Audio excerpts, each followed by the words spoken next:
Bonsoir à tous, Le Monde aujourd'hui, ravi de vous retrouver pour cette nouvelle édition de votre journal.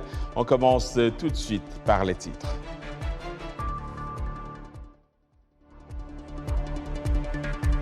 Après la publication des résultats provisoires des législatives, nous parlerons dans un instant des enjeux et des jeux d'alliance possibles au sein de la nouvelle Assemblée nationale.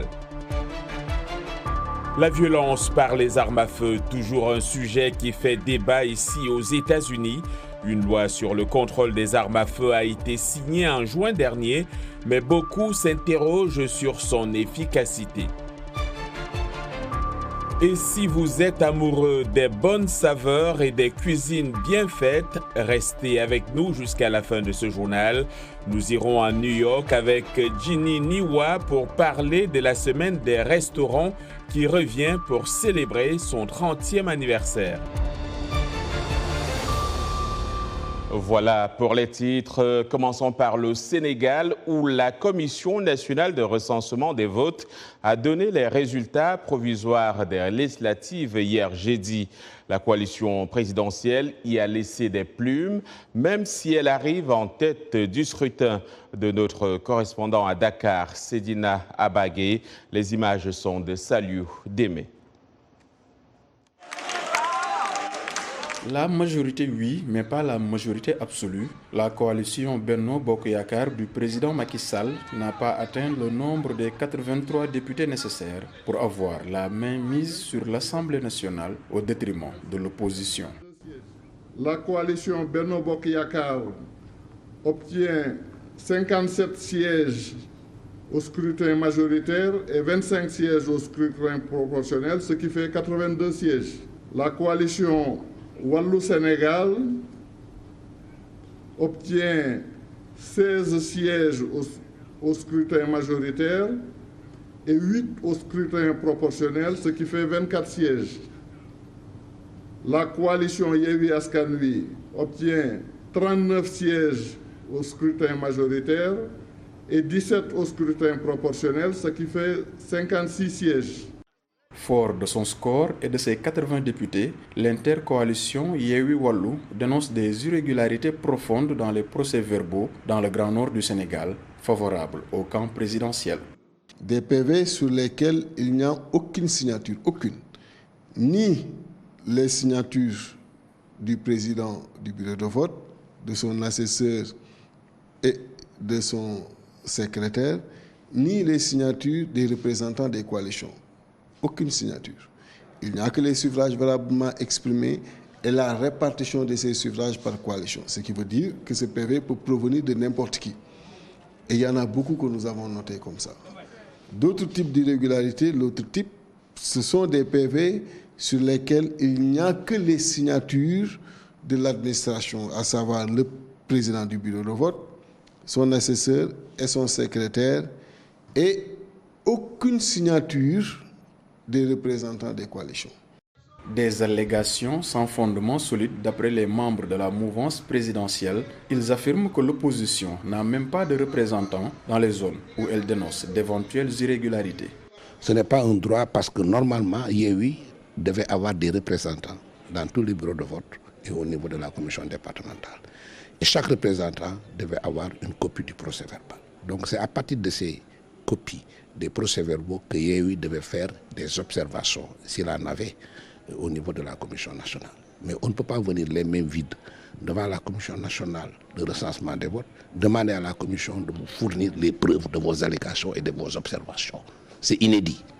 En attendant la proclamation des résultats définitifs par le Conseil constitutionnel, la coalition au pouvoir totalise 82 députés contre 80 pour l'intercoalition d'opposition Yewwi Wallu. Le choix de la coalition qui aura la majorité absolue avec 83 députés repose ainsi sur les coalitions Aar Sénégal, les serviteurs et Bokk Gis Gis qui ont chacun un siège et deviennent par conséquent les faiseurs de roi de la future Assemblée. Pour parler de ces résultats, retrouvons tout de suite via Skype, ici même à Washington DC, René Lec, analyste politique. René Lec, bonsoir. Bonsoir, John. Alors, pour la première fois au Sénégal, si les résultats sont confirmés, un camp au pouvoir n'aura pas la majorité absolue à l'Assemblée nationale. Comment expliquez-vous cela? Écoutez, c'est un événement tout à fait historique, John. Ce n'est jamais arrivé au Sénégal. Je ne connais même pas de pays d'Afrique de l'Ouest, à part bien sûr le Cap-Vert, où cela se soit produit. Écoutez, c'est arrivé parce qu'il y a un phénomène tout à fait nouveau que l'on a vu. C'est ce qu'on appelle une intercoalition. Donc, c'est une alliance entre deux grandes coalitions, les deux principales coalitions de l'opposition, celle de Khalifa Sall et Ousmane Sonko, avec celle disons, dirigée par Abdoulaye Wade et son parti, le PDS. Une telle coalition n'a jamais existé, une coalition avec une sorte de grand écart aussi large. La démocratie est donc en marche au Sénégal. La plupart des candidats de la coalition d'opposition, Yewwi Askan Wi, étaient des suppléants presque inconnus du grand public. Comment expliquer leur percée et que dire de ces trois députés dont tout le monde parle et qui ne sont ni du pouvoir ni de la coalition? Oui, écoutez, sur les suppléants, c'est lié au fait que le Conseil constitutionnel a invalidé la liste des titulaires de la principale coalition de l'opposition. Et donc, du coup, seule la liste des suppléants a été validée, mais elle ne se jouait que sur la proportionnelle. Donc, le nom des individus, les membres de cette liste-là n'étaient pas déterminants, puisque au fond, cette liste était portée par leurs leaders, Khalifa Sall, Ousmane Sonko, Barthélémy Diaz et autres. Et donc maintenant, au niveau de ces trois députés qui vont être des faiseurs de roi, comme vous disiez dans votre reportage, c'est intéressant à voir parce que l'un, c'est un ancien maire de Dakar, Pape Diop, qui a été également président de l'Assemblée nationale sous Abdoulaye Wade. L'autre, c'est Thierno Alassane Sall, qui est un ancien ministre de Macky Sall. Et le troisième, c'est un homme des médias, un jeune Pape Djibi Fall. Mais écoutez, je crois que dépendant des lois, dépendant des situations, ces trois peuvent s'allier soit avec l'opposition, soit avec le pouvoir. Je pense il y a plus de chances qu'ils s'allient avec l'opposition qu'avec le pouvoir. Ouais. Mais il ne faut pas oublier que le pouvoir a la possibilité de débaucher aussi, notamment de cette liste des suppléants de Yewwi Wallu. Alors, très rapidement, René, en quoi ces législatives sont-elles un test pour la prochaine présidentielle et quels pourraient être les enjeux en termes d'alliance? Écoutez, moi je pense, John, que cette élection met en pole position trois grandes personnalités dans le jeu politique au Sénégal. Ousmane Sonko, de toute évidence, Mimi Touré, qui pourrait être la candidate aujourd'hui du système en place et qui, me semble, a une très bonne crédibilité dans le pays. Et c'est la première fois, entre parenthèses, qu'une femme porte une liste au pouvoir comme ça au Sénégal. Et le troisième larron pourrait être, je ne sais pas, Khalifa Sall, s'il est amnistié ou s'il est autorisé à se présenter. Je pense que le jeu politique au Sénégal est en train de s'ouvrir et je crois que c'est ce que cette élection nous montre. Il y a évidemment beaucoup à dire sur tout cela. René Lec, analyste politique basé ici même à Washington, je vous remercie pour votre disponibilité. Je vous en prie, John. Restons avec le Sénégal pour parler de la signature de cet accord de paix entre l'État sénégalais et des rebelles de Casamance jeudi en Guinée-Bissau. Il s'agit d'un pas important pour la fin du conflit qui dure depuis bientôt 40 ans dans cette région du sud du Sénégal, a affirmé vendredi un médiateur. Avec cet accord signé jeudi à Bissau avec la faction militaire rebelle qu'il dirige, César Atoute Badiat s'est engagé à déposer les armes et à œuvrer pour le retour de la paix dans cette région, théâtre d'une rébellion armée menée par le mouvement des forces démocratiques de Casamance. Dans le nord du Burkina Faso, 9 supplétifs civils de l'armée et 3 soldats ont trouvé la mort jeudi. Ils ont été tués dans des attaques simultanées des djihadistes présumés. C'est le détachement militaire de la commune de Bourzanga qui a d'abord été la cible des hommes armés. Ils se sont ensuite attaqués à des positions des volontaires pour la défense de la patrie, des supplétifs de l'armée dans la localité d'Alga et Boulunga, située dans la même commune. Lors de leur riposte contre ces attaques coordonnées, les forces armées burkinabées et les volontaires ont donc neutralisé une trentaine de terroristes, a affirmé une source sécuritaire en confirmant les différentes attaques. Les Kenyans se rendent aux urnes mardi prochain pour des élections présidentielles, législatives et locales.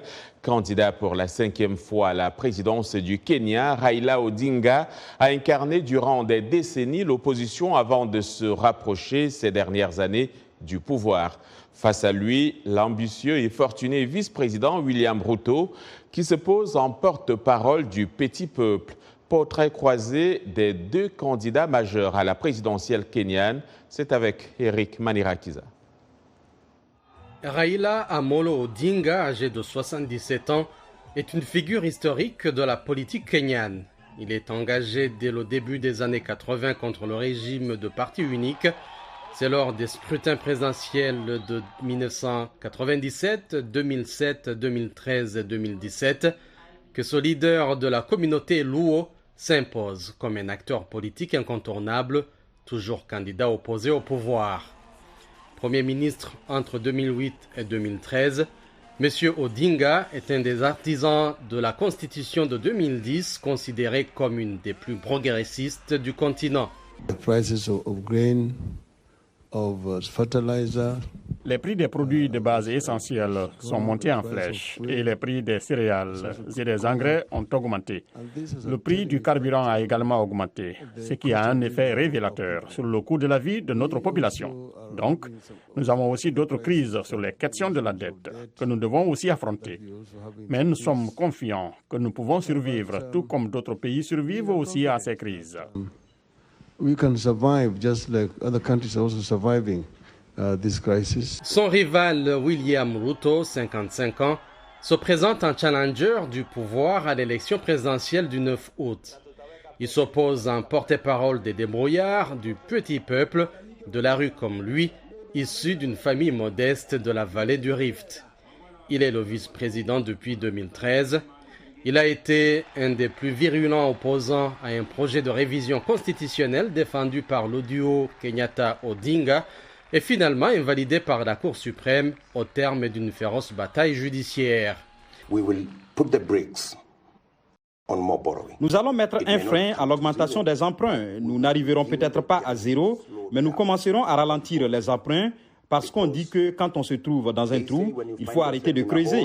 William Ruto est considéré comme un des stratèges les plus efficaces de la politique kenyane. Chrétien Bonagain, revendiqué et père de 6 enfants, il s'affiche en homme affable. Sa rhétorique des débrouillards, misant sur un clivage social plus qu'ethnique, trouve notamment un écho chez les jeunes. L'armée rwandaise est intervenue dans l'est de la République démocratique du Congo ces derniers mois, directement et en soutien à des groupes armés. C'est ce qu'indique un rapport d'experts missionnés par les Nations Unies. Les experts indiquent que Kigali a également fourni des renforts de troupes au M23. Kigali a récusé jeudi ces allégations qualifiées de non valide et avance son droit à défendre son territoire. Ici, aux États-Unis, le plus vaste incendie de l'année en Californie, baptisé McKinney, se propage dans la forêt nationale de Klamath et menace la petite ville d'Ireka, où au moins 3000 personnes, autant pour moi, sont concernées par des ordres d'évacuation autour de la localité située près de la frontière avec l'État de l'Oregon. On fait le point avec Thierry Kaoré. Le long de la route Klamath River Road, les dégâts s'étendent sur plus de 22 700 hectares. Il s'agit du feu de forêt le plus important depuis le début de l'année en Californie. Au moins 4 personnes sont mortes, dont 2 calcinées dans leur voiture selon les autorités locales, qui précisent que le nombre de victimes pourrait augmenter. Dans la petite ville d'Ireka, non loin de l'Oregon, Les habitants sont très inquiets. C'est un peu effrayant, bien sûr, parce que vous ne savez pas, comme je n'ai pas pu trouver quelqu'un assez rapidement pour déplacer mon camping-car. J'ai juste dû espérer et prier pour qu'il ne soit pas brûlé, parce que vous savez, c'est mon seul moyen de voyage. Certains habitants des zones dites d'évacuation ont commencé à plier bagages. Les seuls spots d'évacuation que je connais sont à Ouid, donc nous allons probablement nous diriger vers Ouid. Je crois que la Croix-Rouge a quelques places là-bas parce que tous les motels sont pleins. Il y a des pompiers et des évacués partout, donc il est plus probable que ce soit la zone d'évacuation de la Croix-Rouge. La végétation extrêmement sèche et la menace continue des vents forts et imprévisibles ne facilitent pas le travail des pompiers. Face au danger, les autorités mettent en garde certains habitants qui préfèrent attendre le dernier moment avant de partir.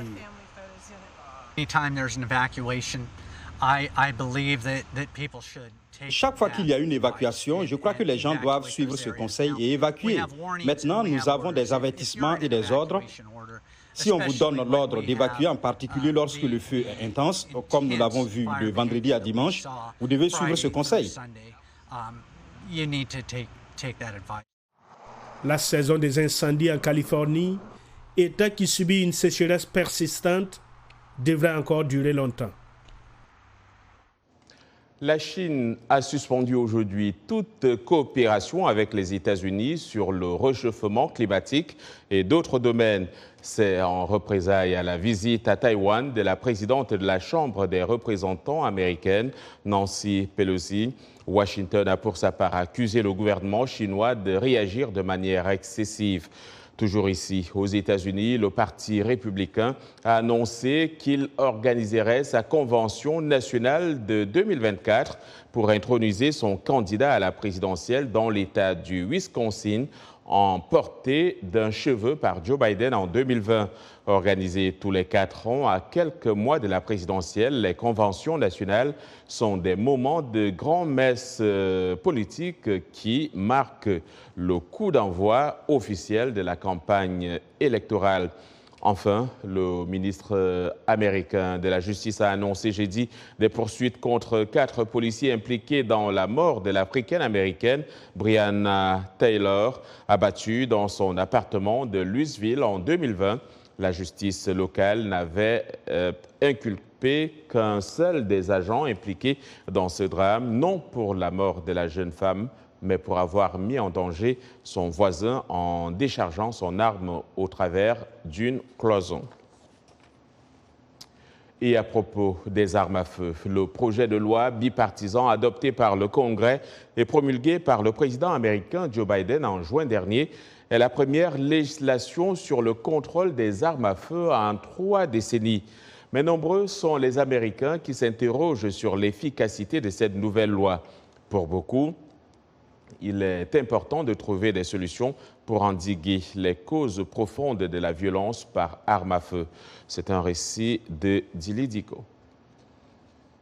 Selon un récent sondage publié par le Pew Research Center, bien que la nouvelle loi sur les armes à feu ait largement remporté le soutien des Américains, 78% des personnes interrogées restent sceptiques quant à l'efficacité du projet de loi pour réduire la violence armée. Ce qui est important dans le projet de loi que le président a signé, c'est que pour la première fois en 30 ans, les républicains et les démocrates ont travaillé ensemble pour mettre en place quelques mesures de contrôle des armes à feu. Mais nous avons besoin de bien plus que cela, bien plus. Nous avons besoin d'une interdiction des armes automatiques, par exemple. Selon l'enquête, 42% des Américains pensent que la loi serait peu utile, tandis que 36% pensent qu'elle ne ferait rien du tout pour réduire la violence armée. Dan Feldman, un professeur spécialisé en criminalité, explique que cette nouvelle loi, renforçant la vérification des antécédents des acheteurs d'armes à feu âgés de 18 à 21 ans, est beaucoup plus symbolique que pratique, car elle n'interdit pas la vente d'armes d'assaut. The group of senators that crafted it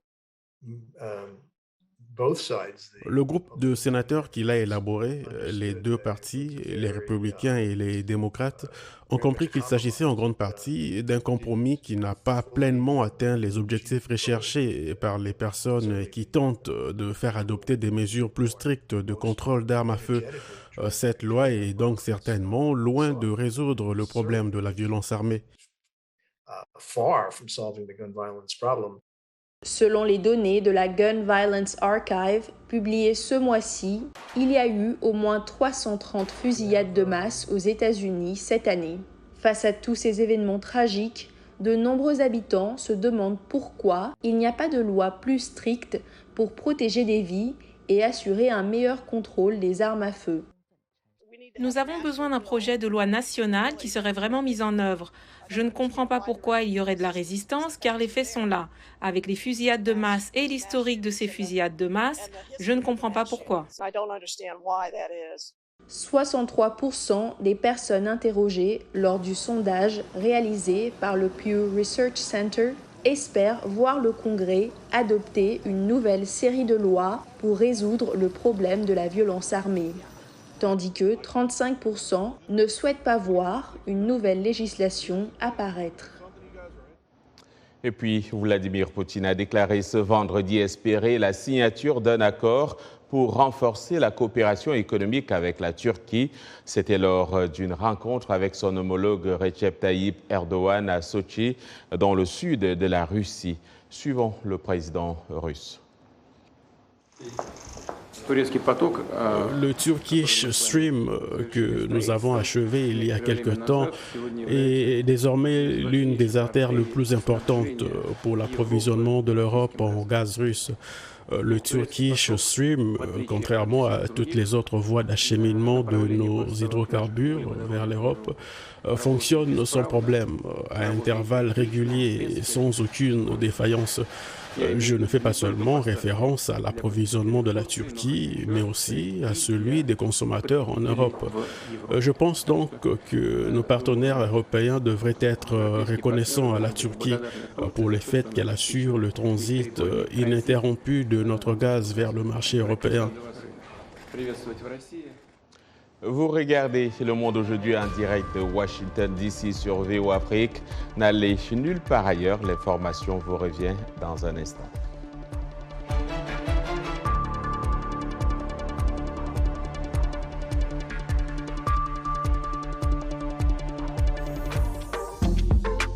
Écoutez la VOA en Wolof au Sénégal sur FM 102, notre fréquence à Dakar, et Josan FM 105.8 de notre station partenaire à Toubatoul. Au menu, des émissions spéciales produites par les étudiants des 3 meilleures écoles de journalisme de Dakar. Chaque jour, chaque heure, Voix des jeunes, par les jeunes et pour les jeunes, traite des faits de société, allant du chômage à la prostitution, en passant par la jalousie au sein des familles. Les mercredis, samedis et dimanches, à partir de 9h heure locale dans Pentio, nos journalistes en herbe vous donnent rendez-vous sous l'arbre à palabres pour une demi-heure de débat sur les questions brûlantes de l'heure. La VOA en Wolof, une autre facette de l'actualité au Sénégal, vue par les jeunes journalistes sénégalais. Vous suivez Le Monde aujourd'hui, un programme de VOA Afrique. Merci de nous rejoindre pour cette seconde partie. Nous émettons en direct de Washington, D.C. Direction New York pour parler de restauration. Cet été, la Semaine des restaurants de New York revient pour célébrer son 30e anniversaire. Vous trouverez des menus à prix fixe dans la plupart des meilleurs restaurants de cette mégalopole. Et s'il y a une personne pour nous en parler, c'est bien Ginny Niwa. La Grande Pomme compte pas moins de 25 000 restaurants. Il y en a pour tous les goûts et pour toutes les poches. Comme pour toute entreprise, les années varient en dents de scie. Il y a des jours heureux et des moments plus difficiles où beaucoup de restaurants ont dû fermer à cause de la pandémie de Covid. Chaque année à New York, la Semaine des restaurants permet aux consommateurs de visiter les hauts lieux de la gastronomie à de prix réduits, y compris les restaurants les plus somptueux. Les propriétaires bénéficient d'une plus grande visibilité et pour les cuisines du monde, c'est l'occasion de tendre la fourchette et d'inviter une plus large audience. Oui, c'est une excellente idée d'avoir ce programme parce que c'est un échange culturel. New York est l'une des villes les plus diversifiées au monde et c'est le seul restaurant somalien. C'est une façon non seulement de goûter la nourriture, mais de voir la culture. Et nous sommes très fiers. Je souhaite la bienvenue à tous ceux du monde entier pour nous rejoindre et en apprendre davantage sur notre culture et notre cuisine. Chaque restaurant participant doit créer un menu spécial chaque semaine de 2 formules, entrée plat dessert ou juste plat dessert qui varie entre $30 et $45. L'idée étant de mettre les plats les plus populaires à la portée de tous.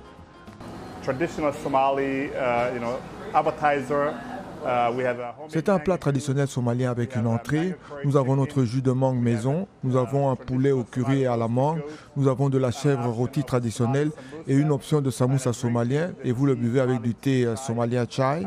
Ces combinaisons sont une option très sélective pour quelqu'un qui veut expérimenter la cuisine pendant la semaine des restaurants. Des lumières vives de Broadway au gratte-ciel de Manhattan, la ville de New York est le modèle américain, l'une des villes les plus visitées au monde. C'est aussi la capitale du tourisme culinaire. Vous goûtez sur place toutes les cuisines du monde dans cette ville qui ne dort jamais. Même si vous n'êtes pas un adepte des réseaux sociaux, vous ne pourrez pas résister à l'envie de prendre une photo dans ces endroits où le décor et la nourriture sont des œuvres d'art. Je dirais que cela fait une grande différence que nous atteignons une démographie que nous n'aurons jamais eue. Et vous savez, nous sommes listés et la visibilité augmente. C'est donc une excellente plateforme pour vraiment atteindre vos nouveaux clients et présenter votre délicieuse cuisine africaine éthiopienne à un public très diversifié. La semaine des restaurants prendra fin le 21 août et malgré la chaleur accablante, les restaurants ne désemplissent pas. C'est là aussi un autre charme de New York. Et que serait votre mariage sans nourriture? Eh bien, allons à Kiev pour parler de mariage.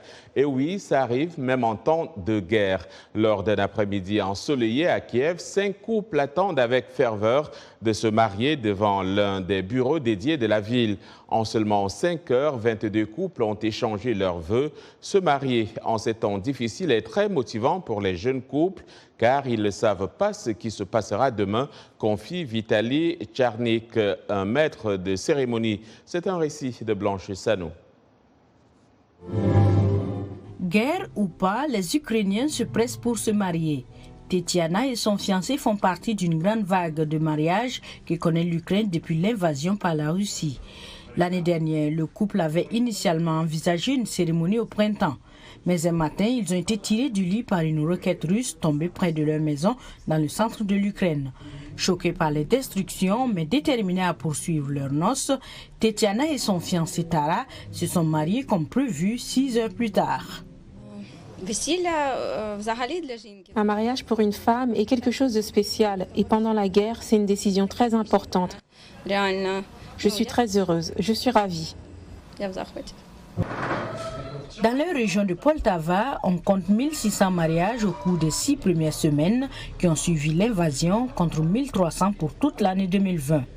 Dans la capitale, la hausse est encore plus prononcée avec 9120 mariages enregistrés contre 1110 cérémonies qui ont eu lieu au cours de la même période en 2021. On peut inscrire les gens le même jour où ils font leur demande. On n'a pas besoin d'attendre un mois, comme c'était le cas avant la guerre. Se marier en ces temps difficiles est très motivant pour les jeunes couples, car ils ne savent pas ce qui va se passer demain. Ils sont prêts à se marier. Daria, 31 ans, professeure de yoga, a préparé depuis des semaines son mariage avec Vitali, 30 ans, mais à la veille de la cérémonie, un missile de croisière russe a dévasté la ville, faisant 26 morts, endommageant le bureau des mariages et détruisant son appartement. Les situations sont différentes et beaucoup de choses peuvent arriver à un homme et sa femme devra vivre avec et tenir quoi qu'il arrive. Se marier est une étape très difficile pendant la guerre. Vitali Tcharnik, officier. Voilà. Salut les mariés. Fin de ce journal. Bon week-end à vous.